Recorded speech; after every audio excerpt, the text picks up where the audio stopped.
فرزند زہرا یہ حالات برے ہیں۔ کاشانۂ بصیرت ویب سائٹ، واٹس ایپ اور یوٹیوب چینل پر مشتمل ایک ایسا مکمل پلیٹ فارم جس پر محروم بصارت کے لیے بالخصوص اور تمام افراد کے لیے بالعموم سینکڑوں کی تعداد میں مستند اسلامی کتب دستیاب ہیں۔ لہذا گزارش ہے کہ آپ اپنی ذمہ داری نبھاتے ہوئے کاشانۂ بصیرت کی ویب سائٹ کو وزٹ، واٹس ایپ چینل کو فالو اور یوٹیوب چینل کو سبسکرائب کرنے کے ساتھ ساتھ بیل آئیکن کو پریس کیجئے تاکہ آپ علم کے حصول کے ساتھ ساتھ مذہب اہل بیت کی اشاعت میں بھی اہم کردار ادا کرتے رہیں۔ کاشانۂ بصیرت۔ حالات برے ہیں۔ بسم اللہ الرحمن الرحیم۔ کتاب میزان الحکمت جلد نمبر 7 اور آج ہم پارٹ نمبر 11 کا آغاز کر رہے ہیں صفحہ نمبر 178 سے۔ آپ کو یہ بتاتے چلیں کہ یہ کتاب کاشانۂ بصیرت کے پلیٹ فارم سے آپ سب سامعین کے لیے ریکارڈ کی جا رہی ہے۔ آج ہم جس موضوع پہ پہنچ چکے ہیں اس کا نمبر ہے 2991 اور اس کا عنوان ہے اصحاب الیمین یا داہنے ہاتھ میں اعمال لینے والے۔ اس موضوع کا آغاز قرآن کریم کی جس آیت سے ہو رہا ہے وہ سورہ واقعہ کی آیت نمبر 27 ہے اور 40 ہے۔ آئیں اس کا ترجمہ پڑھنے کی سعادت حاصل کرتے ہیں۔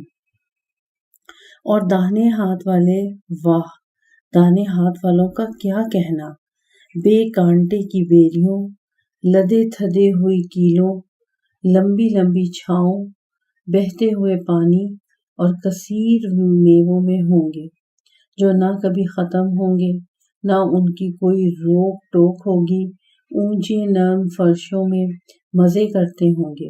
ان کو وہ حوریں ملیں گی جن کو ہم نے بالکل نیا پیدا کیا، پس ہم نے انہیں کنواریاں، پیاری پیاری ہمجولیاں بنایا۔ یہ سب سامان داہنے ہاتھ میں نامہ اعمال لینے والوں کے لیے ہے۔ ان میں بہت سے تو اگلے لوگوں میں سے اور بہت سے پچھلے لوگوں میں سے۔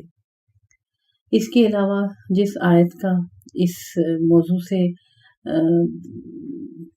موضوع کے بارے میں بیان کیا جا رہا ہے، جس آیت کو، وہ سورہ انشقاق کی آیت نمبر 7 اور 8 ہے۔ آئے سورہ انشقاق کی آیت نمبر 7 اور 8 کا ترجمہ پڑھتے ہیں۔ بس جس کا نامہ اعمال اس کے دانے ہاتھ میں دیا جائے گا، اس سے تو حساب آسان طریقے سے لیا جائے گا اور پھر وہ اپنے مومن قبیلے کی طرف خوش خوش پلٹ جائے گا۔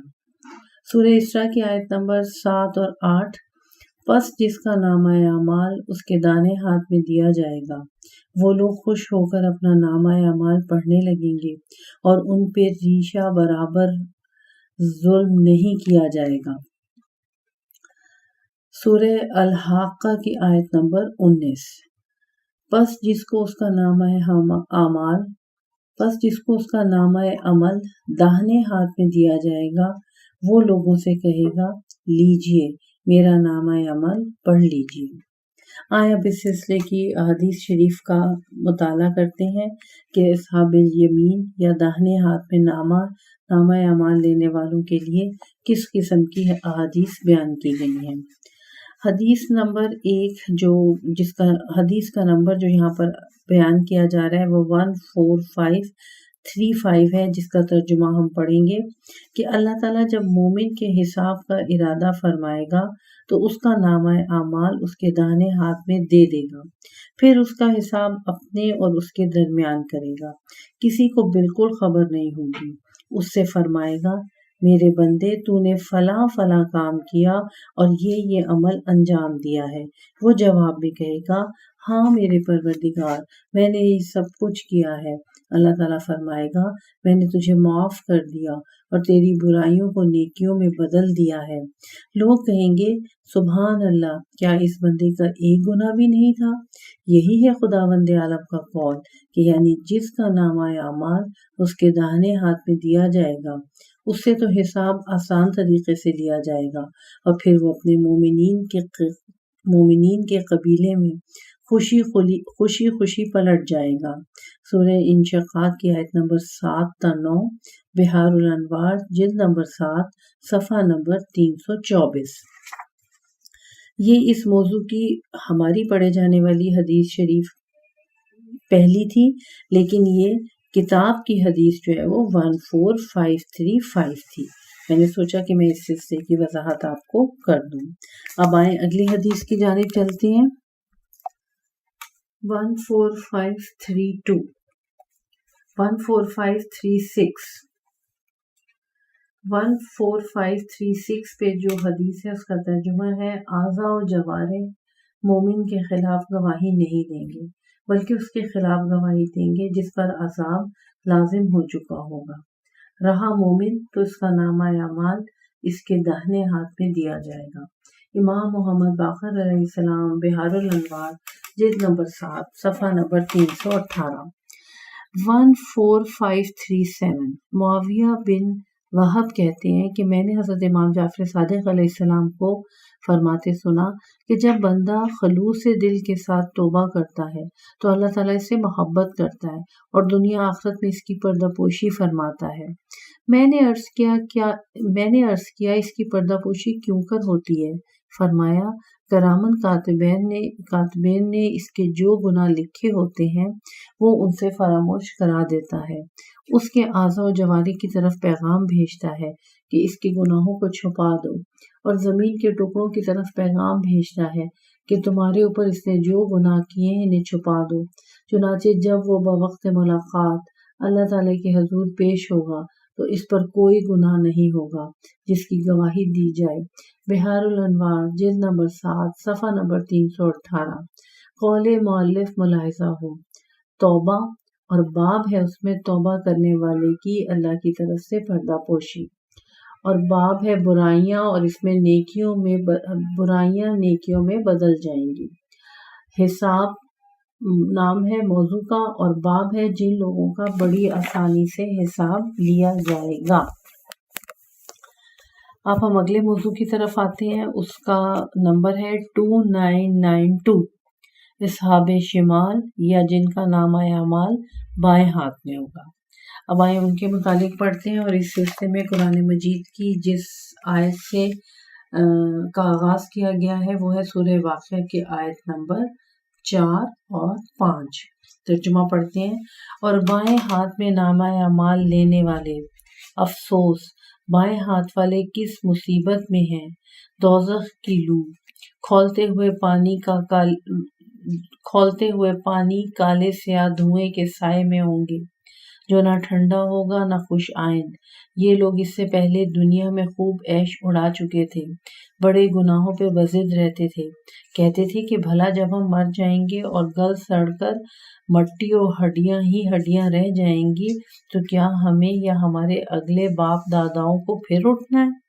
اے رسول صلی اللہ علیہ وآلہ وسلم، آپ کہہ دیں کہ اگلے اور پچھلے سب کے سب روز معین کی میعاد پر ضرور اکٹھے کیے جائیں گے۔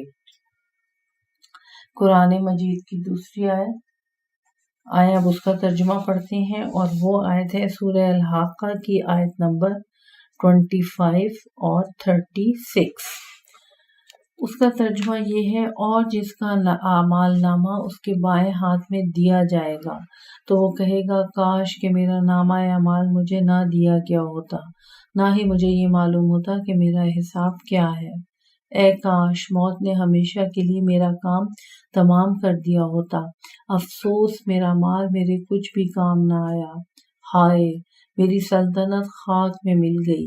پھر حکم ہوگا اسے گرفتار کر کے طوق پہنا دو، پھر اسے جہنم میں جھونک دو، پھر ایک زنجیر میں جس کی لمبائی 70 گز کی ہے اسے خوب جکڑ دو، کیونکہ یہ نہ تو خدائے بزرگ ہی پر ایمان لاتا تھا اور نہ ہی محتاج کے کھانے پر لوگوں کو آمادہ کرتا تھا۔ بس آج نہ تو اس کا یہاں کوئی غمخوار ہے اور نہ پیپ کے سوا اس کے علاوہ کچھ کھاتا ہے جس کو گناہوں کے سوا کوئی نہیں کھا، اور کچھ کھانا ہے جس کو گناہگاروں کے سوا کوئی نہیں کھائے گا۔ اگلی صورت سورہ انشقاق کی آیت نمبر 10 اور 15 ہے، اور آئیے اس کا ترجمہ پڑھتے ہیں۔ لیکن جس شخص کو اس کا نامہ اعمال اس کی پیٹھ کے پیچھے سے دیا جائے گا، وہ تو موت کی دعا کرے گا اور جہنم واصل ہوگا۔ یہ شخص اپنے لڑکے بالوں میں خوش رہتا تھا اور سمجھتا تھا کہ کبھی خدا کی طرف پھر کر جائے گا ہی نہیں، اور کبھی اپنے خدا کی طرف پھر کر جائے گا ہی نہیں۔ ہاں، اس کا پروردگار یقینی اس کو دیکھ رہا ہے۔ اب آئیں اس موضوع سے متعلقہ جو بھی احادیث شریف بیان کی گئی ہیں ان کا ترجمہ پڑھتے ہیں۔ حدیث 14538 ترجمہ: اللہ تبارک تعالیٰ جب کسی بندے کو رسوا کرنا چاہے گا تو اس کا حساب و کتاب تمام لوگوں کے سامنے لے آئے گا اور اس پر اپنی تمام حجتیں پوری فرمائے گا اور اس کا اعمال نامہ اس کے بائیں ہاتھ میں تھما دے گا۔ خدا تعالیٰ یہی تو فرماتا ہے۔ حضرت امام جعفر صادق بحار الانوار جلد نمبر 7 صفحہ نمبر 324۔ 14539 پہ جس حدیث کا ترجمہ ہے تفسیر قمی میں ہے کہ ابو جارود حضرت امام جعفر صادق علیہ السلام سے روایت کرتے ہیں کہ فَأَمَّا مَنْ أُوتِیَ کِتَابَهُ بِیَمِینِهِ سے مراد ابو سلمہ عبداللہ بن عبد الاسود بن ہلال مخزومی ہیں، جن کا تعلق بنی مخزوم سے ہے۔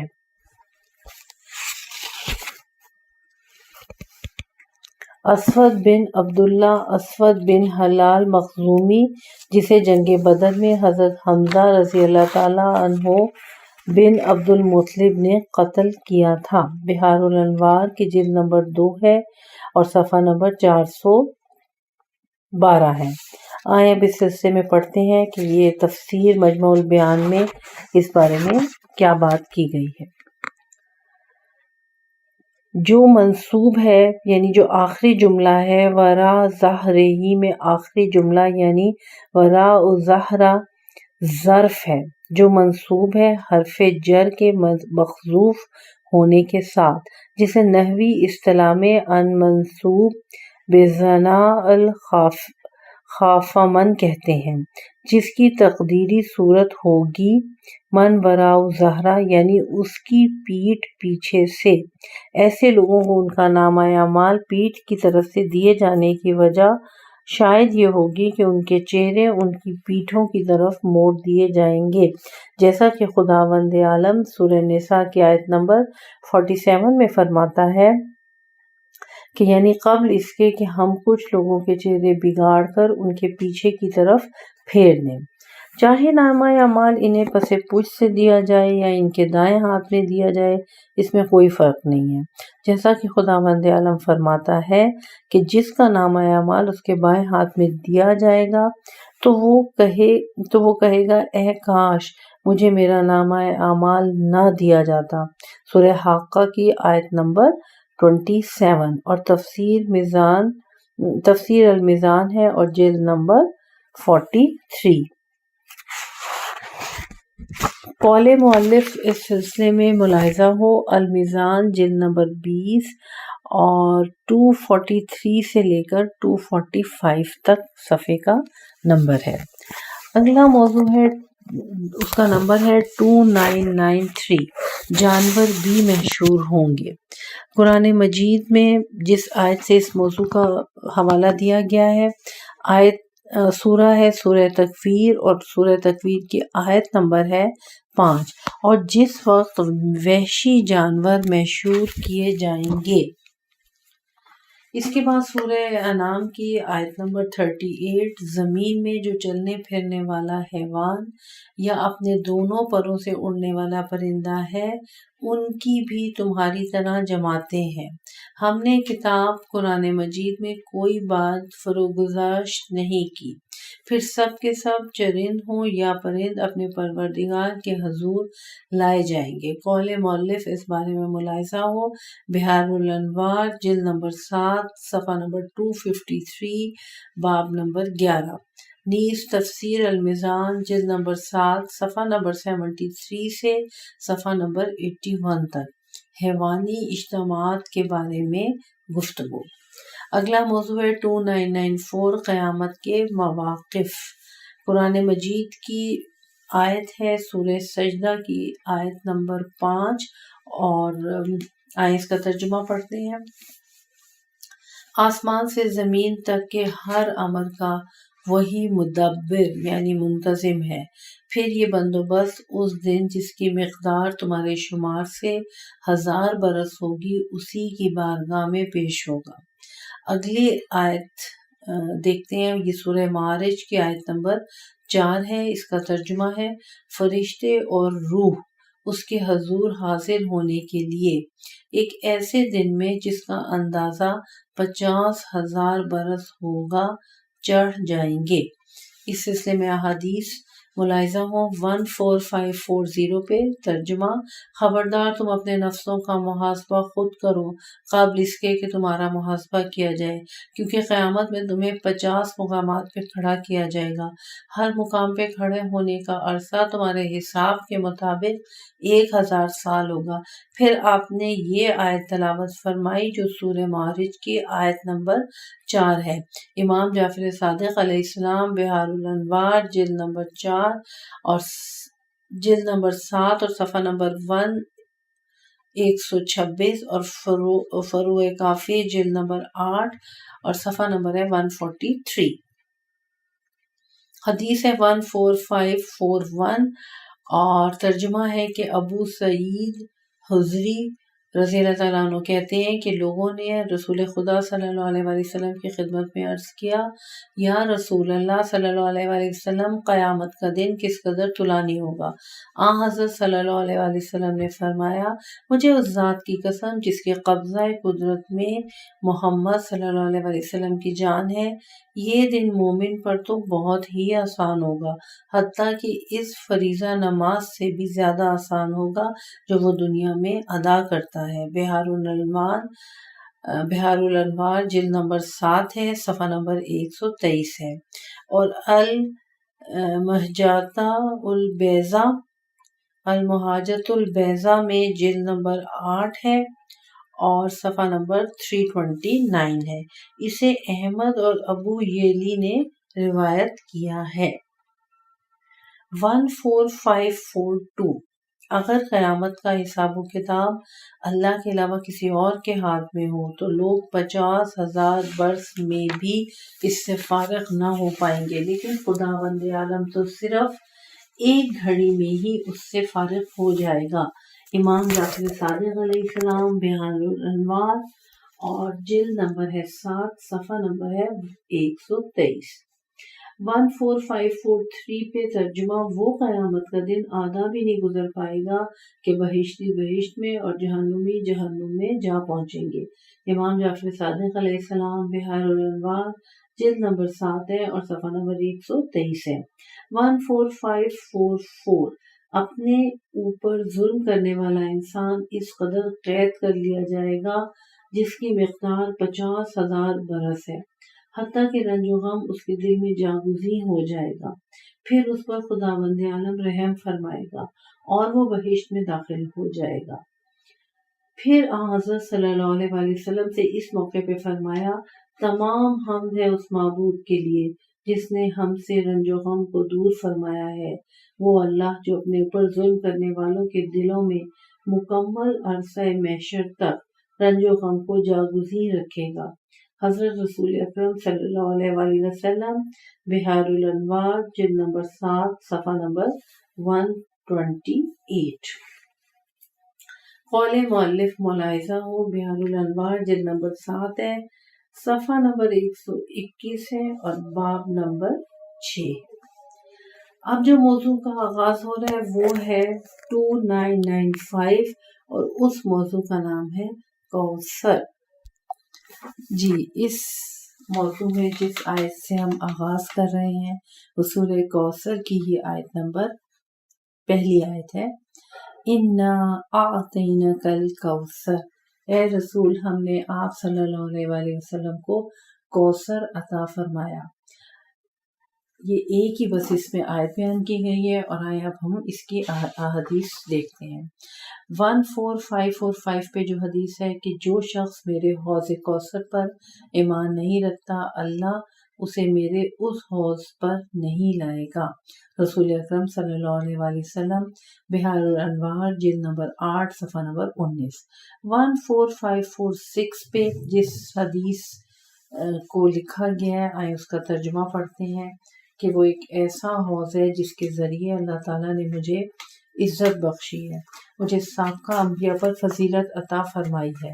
وہ ایلا اور سنا کے درمیان فاصلے میں ہے۔ ایلا اور سنا یمن کے دو شہر ہیں جن کے درمیان بہت فاصلہ ہے۔ یہاں صرف فاصلہ بتانا مقصود ہے، نہ کہ محل وقوع۔ مترجم: اس میں ستاروں کی مانند برتن موجود ہیں، اس میں پانی کی دو نہریں بہہ رہی ہیں، اس کا پانی دودھ سے زیادہ سفید اور شہد سے زیادہ شیریں ہے، اس کی کنکریاں زمرد و یاقوت ہیں اور ارد گرد کی زمین خالص کستوری ہے۔ حضرت رسول اکرم صلی اللہ علیہ وآلہ وسلم، بحار الانوار، جلد نمبر 8، صفحہ نمبر 21۔ 14547 میرے حوض کی لمبائی چوڑائی 1 مہینہ چلنے کا عرصہ ہے، اس کا پانی دودھ سے زیادہ سفید ہے، اس کی خوشبو مشک سے زیادہ معطر ہے، اس میں موجود پیالے آسمان کے ستاروں کی مانند ہیں۔ جو شخص اس سے 1 مرتبہ پی لے گا وہ کبھی پیاسا نہیں ہوگا۔ ایک روایت کے مطابق میرے حوض کی لمبائی چوڑائی 1 مہینے کی راہ چلنے کا فاصلہ ہے، اور اس کے تمام زاویے برابر ہیں، اور اس کا پانی چاندی کے سکے سے زیادہ سفید ہے۔ حضرت رسول اکرم صلی اللہ علیہ وآلہ وسلم، الترغیب، جلد نمبر 4، صفحہ نمبر 417۔ اسے بخاری اور مسلم نے روایت کیا ہے۔ 14548 ترجمہ: مجھے کوثر عطا کیا گیا، میں نے اپنا ہاتھ اس پر مارا تو وہ خالص کستوری تھی، اور اس کی کنکریاں موتی اور مروارید تھیں۔ حضرت رسول اکرم صلی اللہ علیہ وآلہ وسلم، الترغیب، جلد نمبر 421، اسے بزاز نے روایت کیا ہے۔ میں حوض کو 14549 پہ جو حدیث ہے اس کا ترجمہ: میں حوض کوثر پر کھڑے ہو کر تمہارا نظارہ کروں گا کہ تم میں سے کون میرے پاس آ رہا ہے۔ خدا کی قسم، کچھ لوگ مجھ سے ہٹا دیے جائیں گے اور حوض کوثر سے دور کر دیے جائیں گے۔ اس وقت میں کہوں گا، اے میرے رب، یہ تو میری امت کے لوگ ہیں۔ خدا بند عالم فرمائے گا، آپ کو معلوم نہیں کہ ان لوگوں نے آپ صلی اللہ علیہ وآلہ وسلم کے بعد کیا کیا بدعتیں کی؟ یہ تو ہمیشہ پیچھے کی طرف پلٹتے رہے۔ حضرت رسول اکرم صلی اللہ علیہ وآلہ وسلم، الترغیب، جلد نمبر 4، صفحہ نمبر 424، اسے مسلم نے روایت کیا ہے۔ اس مفہوم کی اور بہت سی روایتیں ہیں۔ قول مؤلف ملاحظہ ہو، کنز الامال، جلد نمبر 14، صفحہ نمبر 415، نیز بحار الانوار، جلد نمبر 8، صفحہ نمبر 16، باب نمبر 20۔ صفحہ نمبر 189 پہ فصل کا آغاز ہو رہا ہے۔ فصل ہے 47 اور اس کا عنوان ہے عادت۔ عادت کے سلسلے میں جو احادیث بیان کی گئی ہیں وہ یہ ہیں۔ اس میں آیتیں موجود نہیں ہیں، اس لیے ہم ایک دم احادیث کو پڑھیں گے۔ حدیث نمبر 14550، عادت طبیعت ثانیہ ہے، حضرت علی علیہ السلام، غرر الحکم۔ 14551، ہر انسان پر کسی نہ کسی عادت کا غلبہ ضرور ہوتا ہے، حضرت علی علیہ السلام، غرر الحکم۔ 14552، عادت ایک حکمران دشمن ہے، حضرت علی علیہ السلام، غرر الحکم۔ 14553، ترجمہ ریاضت کی آفت عادت کا غلبہ آنا ہے، حضرت علی علیہ السلام غرور الحکم۔ 14554 جو عادتوں کا فرما بردار بن جاتا ہے وہ بلند درجات کو حاصل نہیں کر سکتا، حضرت علی علیہ السلام غرور الحکم۔ 14555 عادتیں غالب ہوا کرتی ہیں، لہذا جو شخص کسی چیز کو تنہائی و خلوت میں عادت بنا لیتا ہے وہ اسے ظاہر اور مجمع عام میں رسوا کر دیتی ہے، حضرت امام حسن علیہ السلام۔ تنبیہ الخواطر صفحہ نمبر 354۔ 14556 تیزی زبان تجھے اس چیز کی طرف بلاتی ہے، میں دوبارہ ترجمہ پڑھتی ہوں۔ 14556 تیری زبان تجھے اس چیز کی طرف بلاتی ہے جس کا تو عادی ہو چکا ہوتا ہے، اور تیرا دل تجھے اس چیز کی طرف بلاتا ہے جس سے تو الفت رکھتا ہے، حضرت علی علیہ السلام غرور الحکم۔